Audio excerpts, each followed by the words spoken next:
दुसऱ्या दिवशी सकाळी जेव्हा सिद्धार्थ उठतो, तेव्हा त्याला कळतं की आपण अथरुंगावर एकटे आहोत.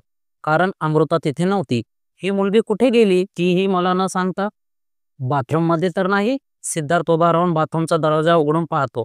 पण अमृता तिथे नव्हती. बाथरूम थोडं ओलं होतं. म्हणजे अमृता उठून आंघोळ करून ती इथून निघून गेली. सिद्धार्थनेही आंघोळ करून घेतली. ऑफिसच्या कपड्यामध्ये तयार होऊन तो खाली येतो. स्वयंपाकघरात तो स्वतःसाठी नाश्ता बनवणार. तितक्यात एक नौकर सिद्धार्थकडे येऊन म्हणाला, "सर, तुमचा नाश्ता टेबलवर अगदी तयार आहे." हे ऐकून सिद्धार्थला थोडं आश्चर्य वाटलं आणि तो म्हणाला, "माझा नाश्ता? कोणी बनवला? मी तुम्हाला सांगितलं होतं ना की मी स्वतः स्वयंपाक करेन." त्या नोकराने मान खाली घालून सांगितले, "सर, आम्ही नाही बनवला.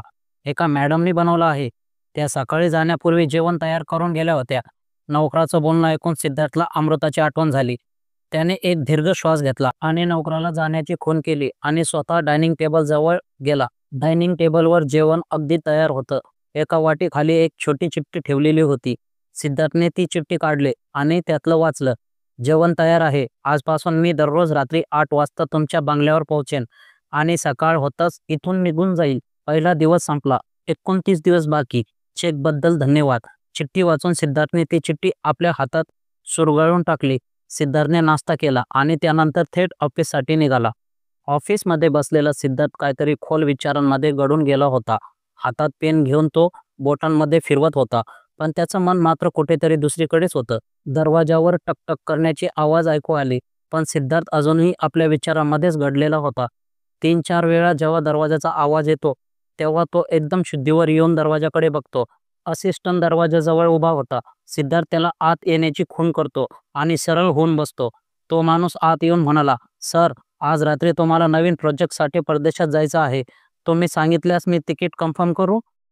तेव्हा अचानक सिद्धार्थला आठवण झाली की आजपासून एका महत्त्वाच्या प्रोजेक्टच्या कामासाठी दुसऱ्या देशात जायचं होतं. अंदाजे 4-5 दिवसासाठी. सिद्धार्थ त्या माणसाला म्हणाला, "2 तिकीट कन्फर्म करून द्या." 2 तिकीट ऐकून असिस्टंट थोडा गोंधळला. "सर, तुमच्यासोबत कोण जात आहे?" सिद्धार्थ असिस्टंटकडे बघत म्हणाला, "हे सगळं जाणून घेण्याची तुम्हाला गरज नाहीये. डिटेल्स मी पाठवून देईन. जे सांगितलंय तेवढं करा." असिस्टंटने आपलं डोकं हलवलं आणि तो तिथून निघून गेला. सिद्धार्थ आपला फोन उचलतो आणि अमृताच्या नंबरवर कॉल करतो. अमृता हॉस्पिटलमध्ये आपल्या वडिलांजवळ बसून हसण्या मजाक करण्याच्या गप्पा मारत होती. तिचे वडील बसून सूप पीत होते आणि अमृतासोबत बोलत होते. आपल्या वडिलांना थोडं बऱ्या अवस्थेत बघून अमृताला खूप आनंद होत होता. आपल्या वडिलांचा हसरा चेहरा बघून ती आपलं सगळं दुःख विसरली होती आणि या हसऱ्या चेहऱ्यासाठी ती किती दुःख सहन करायला तयार होती. तेव्हाच अचानक अमृताचा फोन वाजतो.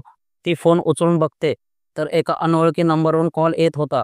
अमृता आपल्या वडिलांना म्हणाली, "बाबा, 1 मिनिट, मी जरा फोन अटेंड करून येते." संदीप हलक्यानं आपलं डोकं हलवतो. अमृता फोन उचलून बाजूला जाते. "हॅलो."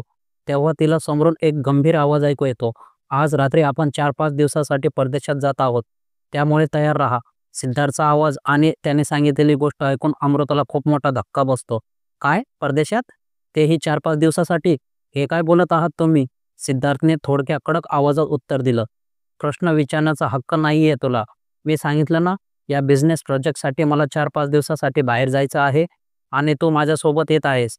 अमृता सिद्धार्थला म्हणाली, "बघा, अशी कोणतीही गोष्ट ठरली नव्हती. मी तुम्हाला सांगितलं होतं की आपण फक्त रात्री भेटू शकतो, दिवसा नाही. माझी पण आपली पर्सनल लाईफ आहे.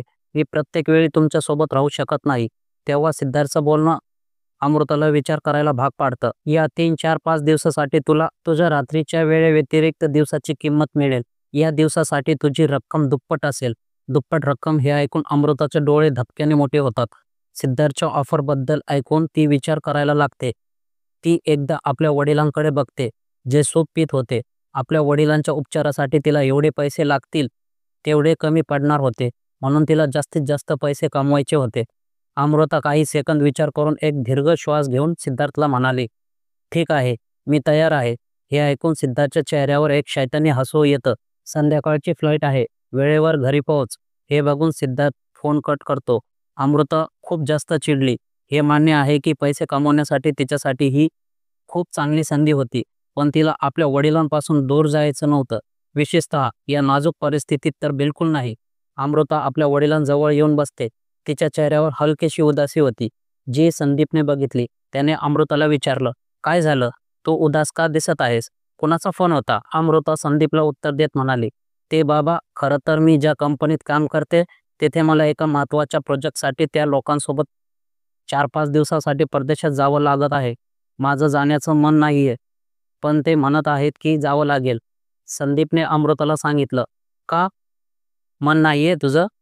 ही तर चांगली गोष्ट आहे. कामासाठी तर जायलाच पाहिजे. अमृता संदीपला म्हणाली. पण बाबा, मी तुम्हाला एकटं सोडून जाऊ इच्छित नाही. संदीप हसून अमृताच्या डोक्यावर हात फिरवत म्हणाला, काही होणार नाही मला. अगदी ठीक आहे मी. तू आरामात तुझं काम करून ये. मी इथेच मिळेल तुला. अमृताच्या चेहऱ्यावर एक उदासी भरलेलं हसू येतं. सकाळी अमृता आपली बॅग घेऊन सिद्धार्थच्या बंगल्यावर पोहोचते. अमृताने आपल्या बॅगेत तिचे काही कपडे आणि काही मेकअपचे सामान ठेवले होते आणि इतर काही लहान-सहान गरजेच्या वस्तू ज्या तिला तिथे उपयोगी पडणार होत्या. ती बंगल्यावर पोहोचते आणि पाहते की सिद्धार्थ पूर्णपणे तयार होऊन बसलेला आहे. तो सोफ्यावर बसलेला होता. त्याचा एक पाय दुसऱ्या पायावर होता आणि एक हात सोफ्यावर निवांतपणे टेकलेला होता. दुसऱ्या हाताने सिद्धार्थ मोबाईलमध्ये काहीतरी पाहत होता. सिद्धार्थचे लक्ष आपल्याकडे वेधून घेण्यासाठी अमृता आपला हलकासा गळा साफ करते. ज्याचा आवाज ऐकून सिद्धार्थ फोनवरून नजर हटवून अमृताकडे पाहतो. अमृताने नेहमीप्रमाणे एक लहानसा शॉर्ट साक्सी ड्रेस परिधान केला होता. चेहऱ्यावर कोणतेही भाव न ठेवता सिद्धार्थ उभा राहतो आणि नौकराला अमृताची बॅग गाडीत ठेवण्याचा इशारा करतो. नौकर अमृताकडून तिची बॅग घेतो आणि ती गाडीत ठेवून देतो. सिद्धार्थ अमृताजवळ येऊन म्हणाला, व्हेरी गुड, खूप समजूतदार आहेस तो. पैशासाठी तू तुझी आठही मोडलीस. चांगले आहे. पैसा माणसाकडून काय नाही करून घेत, खास करून तुझ्यासारख्या मुलींकडून. आता चल, उशीर होत आहे. सिद्धार्थ अमृताच्या बाजूने निघून बाहेरच्या दिशेने जातो. सिद्धार्थचे बोलणे अमृताला खूप जास्त त्रासदायक करते, पण ती त्यांना जास्तीत जास्त दुर्लक्ष करण्याचा विचार करते. कारण एका वेळी एकतर ती निर्लज्ज होऊन आपल्या वडिलांच्या उपचारासाठी पैसे गोळा करू शकत होती, किंवा मग आपला आत्मसन्मान वाचून वडिलांना मरू देऊ शकत होती. ज्यातून तिने पहिला पर्याय निवडला. ती कितीही जलील आणि बेइज्जत हो, पण आपल्या वडिलांना कोणताही त्रास होऊ देणार नाही. अमृता गाडीत जाऊन बसते. सिद्धार्थ ड्रायव्हरला गाडी चालवण्यासाठी सांगतो आणि त्याची गाडी एअरपोर्टसाठी निघून जाते. एअरपोर्टवर सर्व औपचारिकता पूर्ण झाल्यानंतर सिद्धार्थ आणि अमृता विमानात प्रवेश करतात. अमृता विमानाकडे खूप लक्षपूर्वक पाहते. आजपासून आधी तिने विमानात फक्त टीव्ही चित्रपटांमध्ये किंवा जमिनीवर फक्त आकाशात उडताना पाहिले होते. आज पहिल्यांदाच तिने विमानात आपले पाऊल ठेवले होते. ते आतून पाहिले होते. सिद्धार्थ जेव्हा पाहतो की अमृता मोठ्या उत्सुकतेने पूर्ण विमानाचे निरीक्षण करत आहे, तेव्हा तो अमृताला म्हणतो, काय तू पहिल्यांदा विमानात आली आहेस? असे काय पाहत आहेस? हे विमान आहे, काही एलियनचे स्पेसशिप नाही. कठोर आवाजात हे बोलून सिद्धार्थ आपल्या बिझनेस क्लासमध्ये जातो. बिझनेस क्लासच्या बाहेर काही एअर होस्टेस आणि स्वतः पायलट सिद्धार्थचे तिथे स्वागत करतात. सिद्धार्थ मोठ्या ॲटिट्यूडमध्ये त्या सर्वांच्या स्वागताकडे फारसे लक्ष न देता आत निघून जातो. संकोच अमृता सिद्धार्थच्या मागे मागे बिझनेस क्लासमध्ये प्रवेश करते. सिद्धार्थ पुढे पुढे चालत होता आणि अमृता त्याच्या मागे मागे. अमृता जेव्हा एअर होस्टेस आणि पायलट्सला क्रॉस करून जाऊ लागते, तेव्हा अचानक हिल्समुळे तिचा पाय किंचित मुरगाळतो. ती खाली पडण्यापूर्वी पायलट तिला आपल्या हातामध्ये पकडतो. मॅडम, प्लीज सांभाळून. पायलट बऱ्याच वेळापासून अमृताला पाहत होता. अमृता खूप जास्त सुंदर होती आणि आज तर अधिकच सुंदर दिसत होती. पायलट तिच्याकडे एकटक पाहत होता. अमृता जेव्हा पडू लागली तेव्हा त्याने पटकन अमृताला आपल्या हातामध्ये पकडले आणि तिच्या सौंदर्यात जणू हरवून गेला. अमृता उभी राहून शकण्यापूर्वी सिद्धार्थ येतो आणि रागाने अमृताला पायलटच्या हातातून पकडून आपल्याकडे खेचतो. पायलट खूप लाजल्यासारखा वाटून मान खाली घालून उभा राहतो. सिद्धार्थ रागाने भरलेल्या नजरेने त्याला पाहत अमृताला खेचत बिझनेस क्लासच्या आत घेऊन जातो. आत नेऊन तो अमृताची हनवटी घट्ट पकडतो. तुझ्या या चाळ्या इथे चालणार नाहीत. तुझ्या सौंदर्याचे जलवे दाखवणे बंद कर. आठवतंय ना, तुला 1 महिन्यासाठी मी विकत घेतले आहे. माझ्याशिवाय तू कोणालाही स्वतःला स्पर्श करू देणार नाहीस आणि ना कोणाकडे पाहणार. समजले तुला? अमृता सिद्धार्थचे बोलणे ऐकून डोळे फिरवत म्हणाली, मला आठवतंय, मी पडत होती, त्याने फक्त मला सावरले होते. इट्स नॉट लाईक की तो तिथे माझे कपडे फाडून ते सर्व करणार होता, जे तू माझ्यासोबत रोज करतोस. आणि केले असते तरी काय झाले असते. तसेही तो पायलट खूप हँडसम होता. त्याच्यासोबत काहीही करण्यात मला कोणतीही अडचण नव्हती. हे बघून अमृता खूप नखऱ्याच्या ॲटिट्यूडमध्ये डोळा मारते. अमृताचे बोलणे ऐकून सिद्धार्थ खूप जास्त चिडतो. ओहो रिअली? मग तू कोणासोबत कुठेही कधीही काहीही करण्यासाठी तयार होतेस?